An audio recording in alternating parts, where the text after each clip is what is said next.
bautizado al 2020 como el año del olvido, pero lo cierto es que será inolvidable en el peor de los sentidos, especialmente en Nicaragua, donde una crisis política y económica derivada de un estallido social ha puesto de roída al país entero. A esto hay que sumarle 2 huracanes y una pandemia, y una perspectiva muy pobre para encontrar una salida a la crisis política. Así es como arrancamos el resumen 2020 en REC. Ha transcurrido un año desde que la Alianza Cívica, la Unidad Azul y Blanco y el Movimiento Campesino anunciaron un acuerdo amplio de unidad opositora para conformar la coalición nacional. Apenas empezando el 2020, las contradicciones entre estos bloques continuaban obstaculizando la posibilidad de una sólida unidad política para enfrentar al régimen de Daniel Ortega. Desde su inicio, el 2020 se proyectaba como otro año incierto para la ciudadanía, desgastada por la represión del 2018, el incremento de la crisis económica y de la resistencia cívica frente a los embates represivos del régimen. A 3 años del estallido de abril y con una crisis sin solución a la vista, economistas señalaban que Nicaragua estaba sufriendo un retroceso de 6 años sobre los niveles de pobreza, agregando que el país continuaba retrocediendo en términos económicos y que se encontraba en lo que técnicamente conocemos como depresión.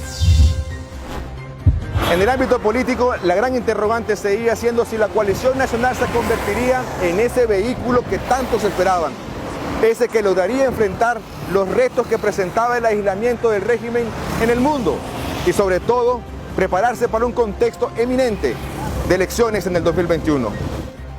Se agregaban a estas perspectivas la posibilidad de incluir a los partidos políticos en la coalición nacional, especialmente las 2 corrientes liberales que más han disputado votaciones en la última década, el Partido Ciudadanos por la Libertad y el Partido Liberal Constitucionalista.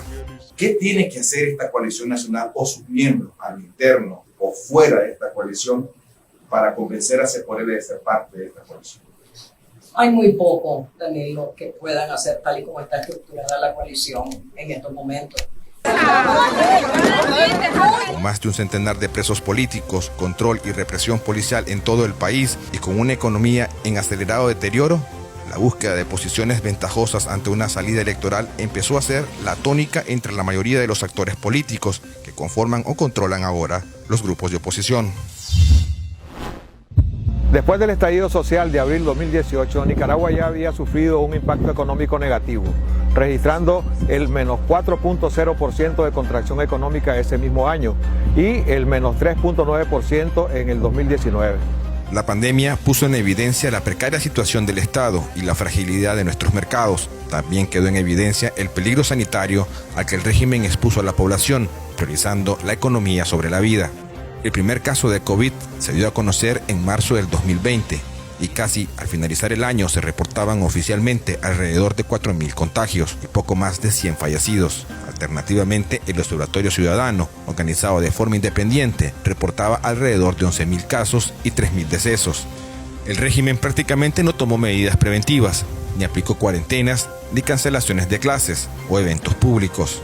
Expertos independientes insistieron en contradecir las cifras oficiales y denunciaron la censura de información relacionada con el desarrollo de la pandemia.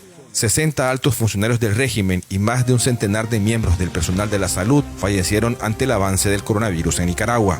Tanto el observatorio como algunos organismos de derechos humanos también denunciaron irregularidades con la vulnerabilidad de los derechos laborales, entierros clandestinos, amenazas, coacción, entre otras. Como parte de la creciente presión internacional sobre Ortega, en mayo, el Departamento del Tesoro del Gobierno de Estados Unidos anunció la imposición de sanciones al jefe del Ejército, Julio César Avilés, y al ministro de Hacienda, Iván Acosta. Presidente, quiero agradecerle la confianza que deposita en mí al aprobar la propuesta que de forma unánime formularon los miembros del Consejo Militar para ejercer el cargo de comandante en jefe en el periodo 2020-2025. Estas 2 nuevas sanciones, que se unieron a otras 18 anteriormente aplicadas a altos funcionarios del régimen, incluyendo 2 hijos de Ortega y su esposa, la vicepresidenta, fueron también tomadas como un golpe fuerte sobre la mesa al régimen por violaciones de los derechos humanos. Hoy es un día histórico, señores. En medio de la pandemia, la coalición nacional logró firmar en junio sus estatutos y oficializó públicamente la unidad de 7 organizaciones civiles y políticas. El documento fue suscrito por representantes de 3 organizaciones sociales, incluyendo a la UNAP y la Alianza Cívica, y 3 partidos políticos, incluyendo al PLC, pero fue notoria en todas las plataformas noticiosas, nacionales e internacionales, la ausencia de Ciudadanos por la Libertad. Significativamente, la Alianza Cívica al inicio no suscribió el documento, aunque confirmó ser parte y respaldar los esfuerzos unitarios. Sin embargo, entre tensas negociaciones se introdujeron enmiendas provisionales y finalmente la Alianza Cívica accedió a suscribir el documento, evidenciando claramente las diferencias internas en la naciente coalición. A pesar del documento suscrito, la oposición continuaba sin dar pasos coherentes y efectivos que reflejaran una sólida unidad o la cohesión necesaria para constituirse en mayoría electoral. En tanto, la gestión oficial de la pandemia parecía estar pasando factura al régimen, según una encuesta de Sid Gallup publicada ese mismo mes. Mientras tanto, aumentaba la presión internacional en reclamo de una solución política que desemboque en elecciones creíbles. En la encuesta de Sid Gallup, una mayoría oscilante entre el 68 y el 79% consideraba que para lograr un cambio, las elecciones son importantes, mostrando que la voluntad expresada en el 2018 de lograr una salida del régimen por la vía cívica seguía siendo consistente.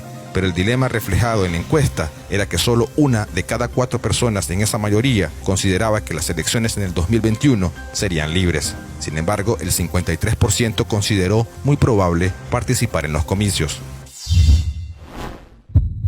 A todos los sectores, a todos los movimientos y partidos políticos, que es el momento de poner los intereses para que podamos juntarnos todos. La segunda grieta en los anunciados esfuerzos de unidad opositora se produjo con la ruptura del movimiento campesino en la Alianza Cívica, afirmando que no eran tomados en cuenta en las decisiones de esta organización.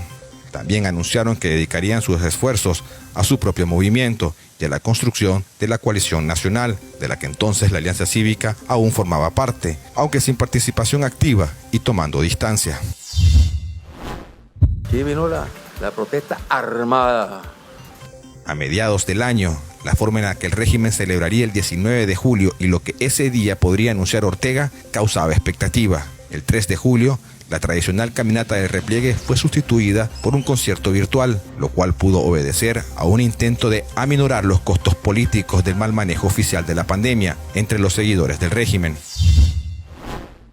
Por si fuera poco, no hubo ninguna alusión de parte de Ortega en su tradicional discurso del 19 de julio en temas políticos cruciales, como una eventual reforma electoral, como lo esperaba el país. A 6 meses de haberse proclamado la coalición nacional como el instrumento idóneo para enfrentar al régimen, el anuncio de la Alianza Cívica de suspender su participación en las sesiones de trabajo de la coalición puso en evidencia las enormes contradicciones y pugnas que seguían consumiendo la coalición, haciendo crecer la impaciencia y la frustración entre la ciudadanía. Desde el fracaso de los 2 intentos de diálogos en los años anteriores, el tiempo seguía corriendo en favor de Ortega, que se cuidaba de no tomar decisiones políticas hasta no estar seguro del desenlace de 2 procesos paralelos. Su silencio obedecía a la estrategia de no adelantar pasos concretos antes de conocer los resultados de las elecciones en Estados Unidos, y a la vez continuaba la expectativa frente a los desgastantes conflictos que continuaban y continúan fracturando a la oposición. Cualquiera fuese el resultado, sea la reelección de Donald Trump o el triunfo del candidato demócrata Joe Biden, el desenlace estadounidense terminaría o terminará influyendo en sus decisiones políticas internas. Con Trump reelecto, Ortega podría esperar que los problemas domésticos lo hagan prestar menos atención a Nicaragua y en los próximos 4 años adoptar una política internacional más pragmática, que para el régimen podría significar más tiempo y oxígeno. Por otra parte, el triunfo de Biden le permitiría negociar con una nueva administración las condiciones de las próximas elecciones en el 2021. De cualquier forma, las consecuencias de un cambio en Washington no podrían ser claras hasta finalizado el año 2020, aunque en ambos casos el cálculo de Ortega podría ser equivocado. Finalizando julio, un simpatizante del régimen lanzó una bomba molotov a la Capilla de la Sangre de Cristo en la Catedral Metropolitana de Managua, causando un incendio que dejó cuantiosos daños materiales. ¿Por qué lo hicieron así, Señor? El cardenal Leopoldo Brenes calificó el hecho como un acto terrorista en contra de la Iglesia Católica. El ataque se produjo en medio de una campaña ejecutada por simpatizantes del régimen que incluyó una serie de profanación de templos católicos en diversos puntos del país. Un acto terrorista, un acto de amedrentar a la Iglesia en su misión evangelizadora. Ese mismo mes, Ortega se atrevió a hacer calculadamente su primer movimiento político a través de una resolución del Consejo Supremo Electoral, publicada en el diario oficial La Gaceta. La resolución confirmaba que las próximas elecciones se celebrarían el 7 de noviembre del 2021 y anunciaba una ampliación de plazos para la legalización de partidos políticos hasta 5 meses antes del día de las elecciones. El 12 de agosto, el subsecretario de Estado para Asuntos del Hemisferio Occidental de Estados Unidos, Mike Cossack, sostuvo una reunión con representantes de 3 organizaciones opositoras que forman parte de la coalición nacional. En la reunión, que no se incluyó a ningún partido político, Cossack instó a la oposición a buscar la unidad de cara a las elecciones del 2021 y los llamó con urgencia a resolver la parte de la representatividad dentro de la coalición nacional.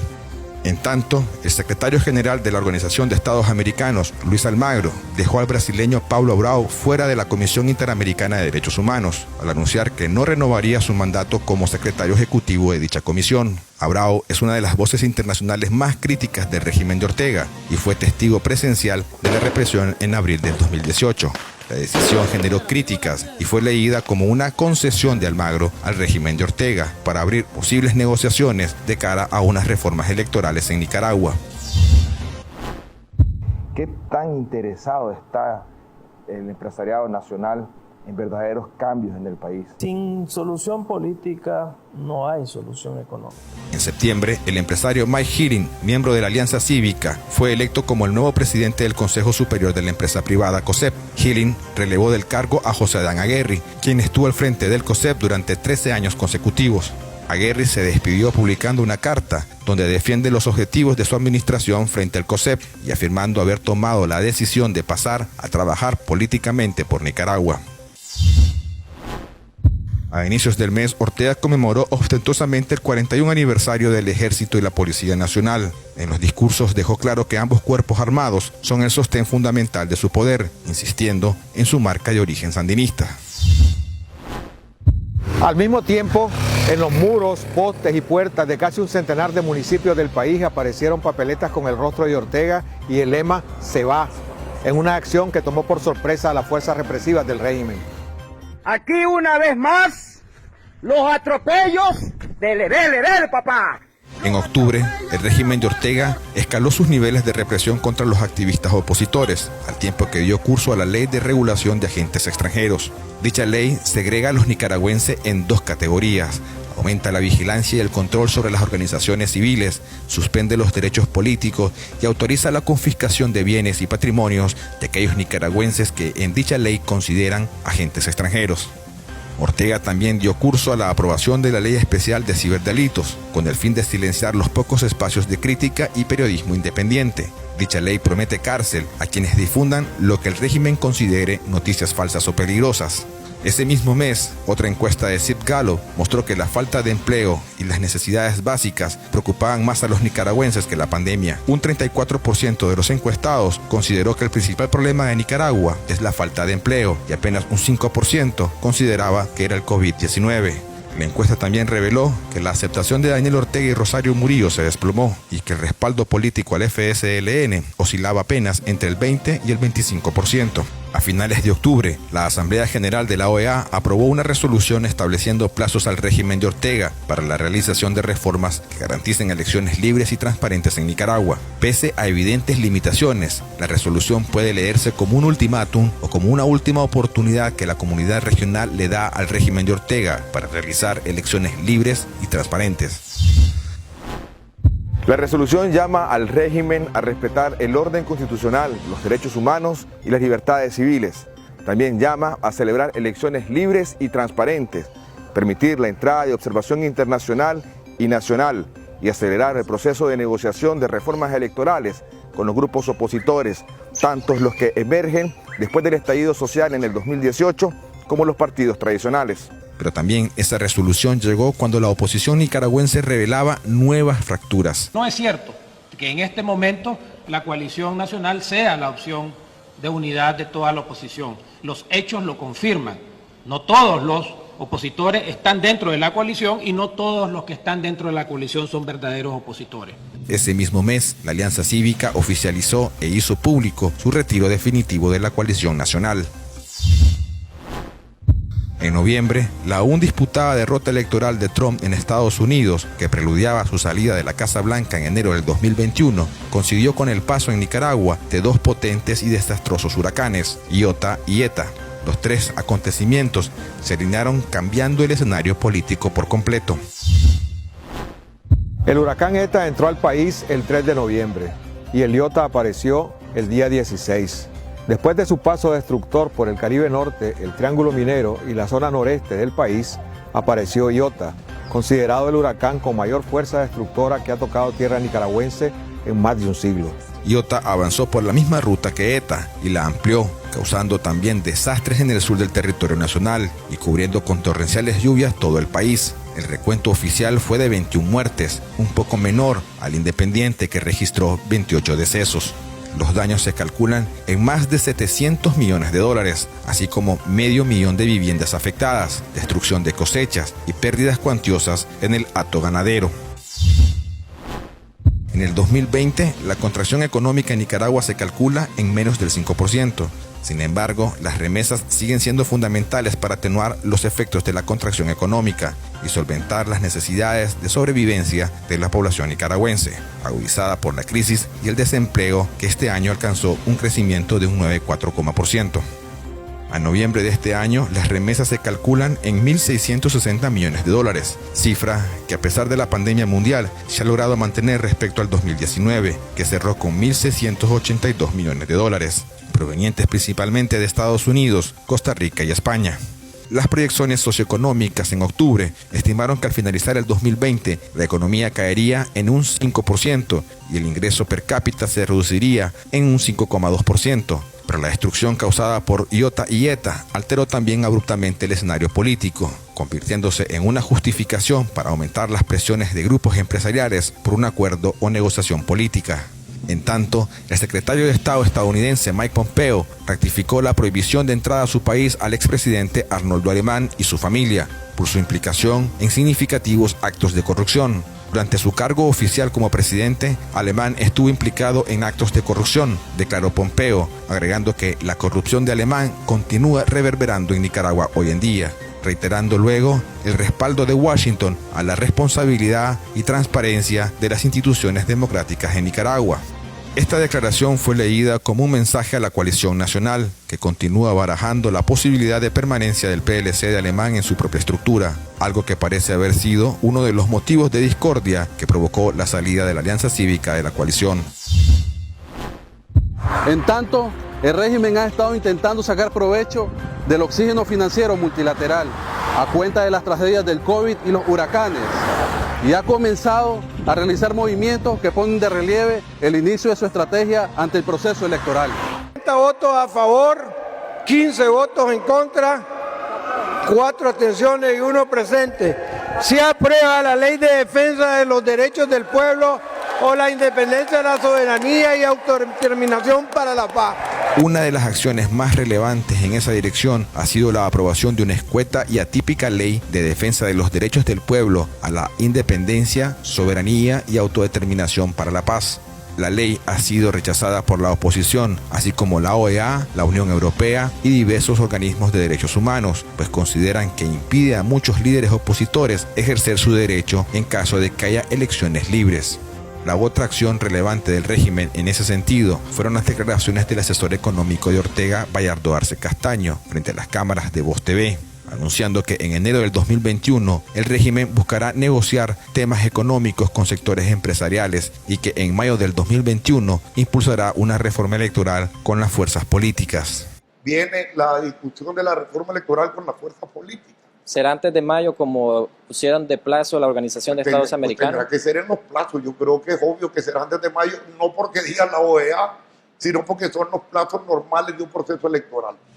Paralelamente a los movimientos políticos del régimen, el gobierno de Estados Unidos desplegó más presión a través de sanciones por parte del Departamento del Tesoro a altos funcionarios del régimen. Los sancionados son Marvin Aguilar, magistrado vicepresidente de la Corte Suprema de Justicia, Wálmaro Gutiérrez, diputado presidente de la Comisión Económica del Parlamento, y Fidel Domínguez, comisionado de la Policía en la ciudad de León. La sanción implica, como en la mayoría de los anteriores sancionados, el bloqueo de activos en el sistema financiero estadounidense. A su vez, el Tesoro indicó que dichos individuos son responsables de apoyar la sistemática identificación, intimidación y castigo de opositores al régimen de Ortega. Por el momento, la oposición solo se ha limitado a emitir pronunciamientos en contra de estos hechos, y es que se encuentran en una fragmentación que sigue siendo el pan de cada día en estos grupos opositores. Paralelo a esto, el régimen ha iniciado con violencia una vigilancia sistemática en contra de los personajes políticos más visibles en esta oposición. Sin duda, el 2021 será un año decisivo para Nicaragua. Los días, semanas y meses que nos deparan serán cruciales para todos los nicaragüenses.